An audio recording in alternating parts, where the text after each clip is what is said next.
Hey everyone, CDD Music Reviews here. I am CDD, and this is going to be a music review of the new Ty Segall project, Emotional Mugger. Ty Segall is a multi-instrumentalist, singer-songwriter, producer, prolific phenom. It's very rare we have artists in rock music that have put out so much material within a short amount of time. I mean, Ty's only been doing the solo thing for about 8 years, and he's put out 8 solo albums, 1 album under Ty Segall Band, and 2 with a side project called Fuzz, which actually dropped down last year that I thought was actually pretty good. Didn't make it as one of my favorites of the previous year, but still, pretty good record. So yeah, given like his reputation, given that this was early streamed on NPR, I like garage rock, I like stoner rock, and I like Ty Segall as a very ambitious musician. So I thought, yeah, let's give it a try. And while I do like this album, and I think it's got plenty going for it, I can't help but feel like that there were some tracks on this album that were too straightforward for their own good, especially given the atmosphere he tries to go for. This album opens with the track Squealer. When you listen to the beginning of the track, there's like these ominous footsteps. Someone, probably Ty, is entering someplace, and then we get like these really hypnotic and creepy funhouse type guitar chorus. Dum dun dun dun dum ba da da da da da. We have now entered a fuzzed out, psychedelic Alice in Wonderland of sorts. And that's especially the case when we get to the second track, California Hills. Definitely my favorite track on the album. We get like this hypnotic and borderline sludgy and definitely Black Sabbath inspired type riffs, and then these like really brief changes in both tempo and time signature. It's just wild to even think about, especially in the latter half of the track where it just keeps speeding up and speeding up and speeding up until it just falls apart under its own weight in an inglorious fashion, and just ends up being this chaotic yet brief jam. And then there's the track Emotional Mugger and Leopard Priestess, which I think is really cool that Ty was able to pull this off, because songs with 2 titles in them, they need to sound like one song, not just 2 songs mixed together, but just one song with like 2 separate halves, but still sound one and the same. The song Diversion, which, while it is one of the straightforward tracks on the album, it's grown on me with listens. The overbearing wall of like distortion is just so beautifully put together. Maybe not beautiful, but like a chaotic kind of beautiful, as well as with like Ty singing in what I guess is a Beach Boys kind of fashion. I don't know if those are background vocals or just Ty's multi-track vocals. They're pretty well put together, and I love what he does on the song Candy Sam. What would have been a regular straightforward song on this album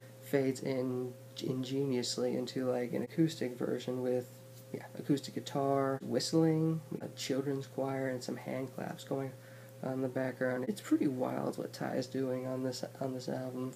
But again, there's some straightforward tracks. Some I like, while some I don't like as much. But for the most part, none of them bad.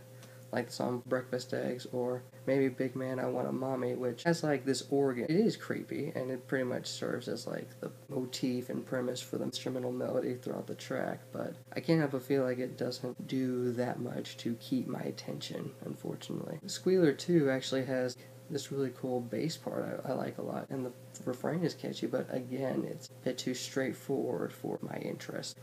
And then there's this track that comes right after Squealer 2 called WuoTWS, which is just this collage of every sound that came before this moment, key shifted and then slowed down a little bit. It serves no purpose. Maybe it is kind of psychedelic, but doesn't really add much to the album whatsoever. And in the closing track, Magazine, I'm really torn by. It's a very anticlimactic end to the album. It's an interesting song, and I wish this was like the track before the actual closer, and I would actually wish this was 12 tracks with like 1 track being the definitive closer, but regardless, this is the track we get. We get like this really weird singing, I guess Ty playing this 6-string guitar, which comes up really brief before this like driving bass part comes in, and Ty's singing in more of a sustained fashion. These weird hand clapping that follows the bass line. This guitar erupts in like squeaky and just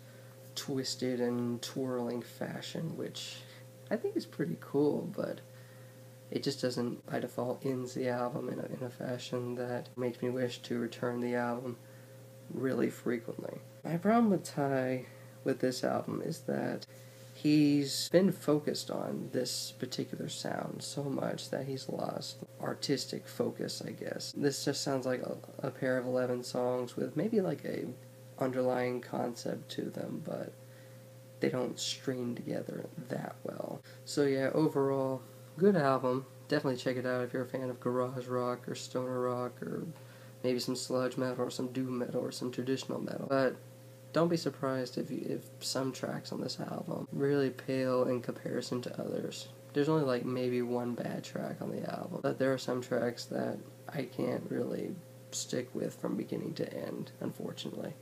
But still, it might grow on me, but I don't know if it's going to be like album of the year material or anything like that, or even like within my top 50 by the end of the year. This album is a plus 0.16 out of plus 3, greater than plus 1, less than plus 2. Plenty of stuff to celebrate about this album. I just think that Ty at this point needs to maybe take a break from putting out so much material year after year after year, because this just sounds maybe a little rushed. But if you listen to this album, what do you think? Did you like this album? Did you dislike this album? What was the reasoning behind that? And what should I review after this one? This is CWD Reviews here, signing off.